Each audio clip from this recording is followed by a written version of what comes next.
Night ఏమైందంటే మా శ్రీలక్ష్మి దగ్గర లైట్ అనేది లేదు, అంటే కరెంట్ అనేది లేదు. అంతకుముందు కరెంటు పెడితే బండ్లు తిరిగి తిరిగి వైర్ కట్ అయితే తీసేసినాము, 2 రోజులు పెట్టలేదు. అయితే నిన్న 3వ రోజుకి కూడా లేకపోయేసరికి ఏమైందంటే మామూలుగా రోజు వచ్చి చూసినట్టుగానే చూసినాం. 11ంటికి ఒకసారి వచ్చి చూసాను నేను.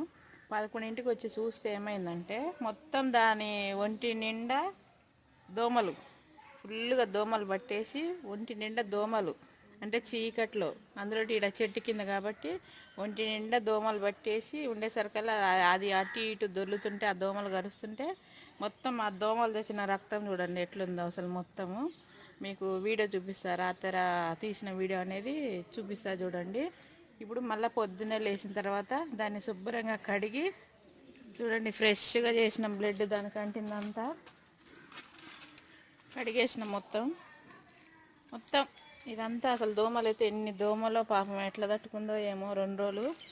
నైట్ మామూలుగా రోజు వచ్చి చూసినట్టుగా చూస్తే మాత్రం అంత దోమలు పట్టేసుకొని ఇప్పటికి కూడా ఇంకా ఇక్కడ ఎండిపోయింది. చూపిస్తా చూడండి. దా దా దా అయితే ఆ వీడియో అనేది మీకు చూపిస్తా, నైట్ తీసిన వీడియో. ఇప్పుడు లింక్ ఇస్తా చూడండి. దీని అమ్మటే అంటే కంటిన్యూ అయ్యిద్దిలే. చూడండి, మనుషులు కూడా అంతే. ఈ వర్షాకాలం అనేది మనకి ఖచ్చితంగా లైట్ ఉంటేనే దోమలు అనేది పుట్టకుండా ఉంటాయి అన్నమాట. చూడు, నాకేసి రుద్దుతుంది.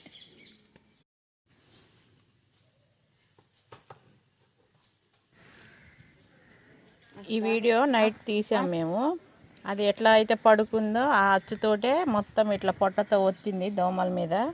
అలా అనేది బ్లడ్ మొత్తం అనేది అట్లా వచ్చిందనమాట. చూడండి, నేనైతే మస్తు భయపడ్డా అసలు ఏమైందో ఏందో అని. ఎందుకంటే ఇది కడుపు అంటే కడుపుతో ఉంది కదా, అంటే నాకు కూడా అంతగా తెలియదు ఇది డెలివరీ టైము ఎట్లా అయిందనేది, ఆ సిచ్యువేషను. నేను అయితే మస్తు టెన్షన్ పడ్డా అసలు. నైట్ ఇది ఖచ్చితంగా 11:30 కాడ నుంచి 3:30, 4 దాకా దీనికోసమే కనిపెట్టుకున్నాం. అసలు ఏందా అని, అది ఏందో అని తెలుసుకున్న తర్వాతే పోయి నిద్రపోయాం మేము. అసలు అంత భయపడ్డా నేను, ఏమన్నా ఇద్దేమో దీనికి, అసలు ఏంది అని అసలు మొత్తం చెక్ చేసి ఆఖరికి దోమల వల్లే అని అప్పుడు తెలుసుకున్నాక పోయి ప్రశాంతంగా పడుకున్నాం మేము.